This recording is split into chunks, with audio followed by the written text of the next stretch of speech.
As a beginner, placing down wards makes a huge difference to your game, so by the end of this video, you'll know not only where to place wards, but also why you are placing them. I've played a lot of support games, and usually in those games I buy every single ward, so I'll be showing you where I typically place them for maximum effectiveness.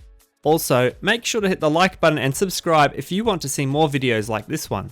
I'm super keen to be building this community and love all of your comments and feedback, so don't be afraid to leave me a comment below as well so I can get in touch with you. Awesome, you guys are champions, let's get started. Okay, so just so you know, this guide is not going to be comprehensive, but it will give you knowledge of the most common and effective ward locations, as well as help you to understand why you place the wards that you place. Now I plan to make a more comprehensive video later, which will go into more detail on many other ward locations. And I'll also make a separate video on dewarding as well, so be sure to check back later as I'll put links in the description once they're up.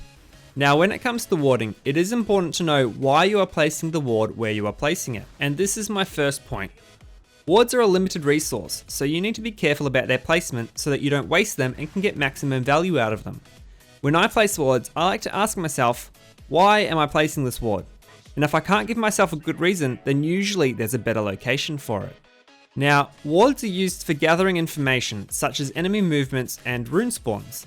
Therefore, the main reasons for placing them would be to avoid or set up ganks or teamfights, control map objectives such as towers and Roshan, or to gain an advantage through rune control.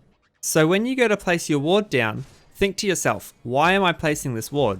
Does this ward help my team avoid ganks? Does this ward help my team set up ganks? Should this ward help my team set up ganks, or should we be trying to avoid ganks?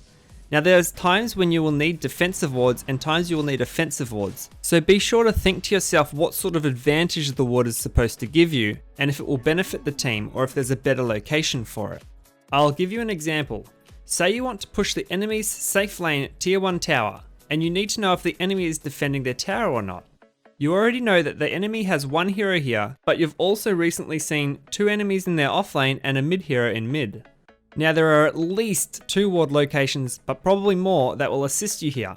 But the best ones will give you vision of the enemy tower so that you can see the enemy teleports. Now placing the ward here behind the tower gives you this vision and also allows you to see any enemies who happen to walk past this area in the jungle as well. If you've got a spare ward, you might also consider placing an extra ward in the jungle so that you can see anyone who might teleport into their shrine or come from behind you from mid. Knowing how many enemies are there will help you determine if you should continue the push or if you should back off. Now my second point is to use smokes. If you've got spare smokes, it's a great idea to use them when you go for a ward run. You can place your wards under the cover of the smoke and they'll help to cover your tracks and make it more unlikely that you will be dewarded. Now if you place a sentry ward which scouts out an enemy ward while you're under the cover of smoke, just remember that attacking will cause you to be revealed and the enemy will know you were smoked and will probably know where you've placed your ward. So just be careful when you do this as it can be a bit of a trap. Alright, my third point is how to practice warding. Now, warding's not really difficult and you can practice in game, but if you really want to practice warding or find new ward locations, you can start up a practice lobby by yourself. To do this, open up a custom lobby and click Create Lobby. Once you're in, select your team, disable the bots, and make sure that you turn cheats on. Once you're in the game, there are a few commands which will make your life easy. Now the first one's disable creep spawn. This one just stops creep spawning so you'll have an uninterrupted view of your ward vision. The second one is WTF, which turns off all mana spend and cooldowns. And you'll also want to give yourself gold with the gold command by typing -gold and then a number of how much gold you want. Then you can buy whatever items you want to move around with. I recommended Blink Dagger as you can just spam this all over the place. And also you'll want to buy a ward. You'll only need one because the WTF command will mean you'll have unlimited wards. Now there are other commands as well, which I haven't mentioned, but I'll leave a link to those in the description below. Alright, now for the actual wards, starting with cliff wards.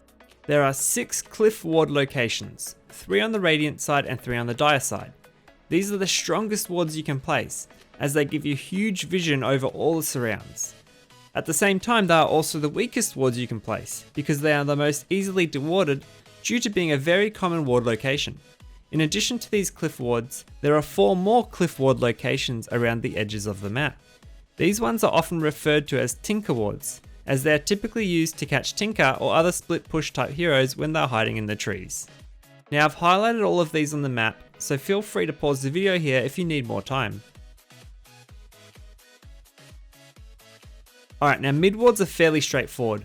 Usually the mid player will want to be able to see the enemy mid hero, the rune spawn, and also avoid potential ganks from the river. Now there's a number of locations you can place the wards. You can place them further down the river if you want to see the runes or gank rotations. You can also place them slightly to either side of the mid lane if you want to see the runes as well as the enemy hero. Or finally you can just throw it down right in the middle of your high ground or their high ground.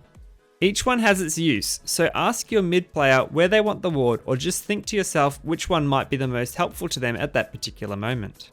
Again, feel free to pause the video here. Now offlane wards are a little bit different and often serve a number of different purposes. You can place very aggressive wards which can be used if you want to push the tower early or get some ganks. On the flip side of that, you could place defensive wards to protect yourself against incoming ganks, and these ones also serve to detect when the support hero might be trying to pull the neutral creeps, which is quite handy. Now quite often, this ward might also be used to block one of the neutral camp spawns by placing the ward in the spawn area of that camp. And this can be very useful to stop enemies from pulling all the time and gaining more control of the lane. Now there's many locations for this ward, but I've shown some of my favourite ones on the map here, so feel free to pause the video again if you need. Now SAFELANE wards are pretty similar to offlane wards, however the objective here is to scout out the enemies to make sure you know where they are and also to protect your carry from incoming ganks. Just pause the video here if you want to see the most popular locations for these ones.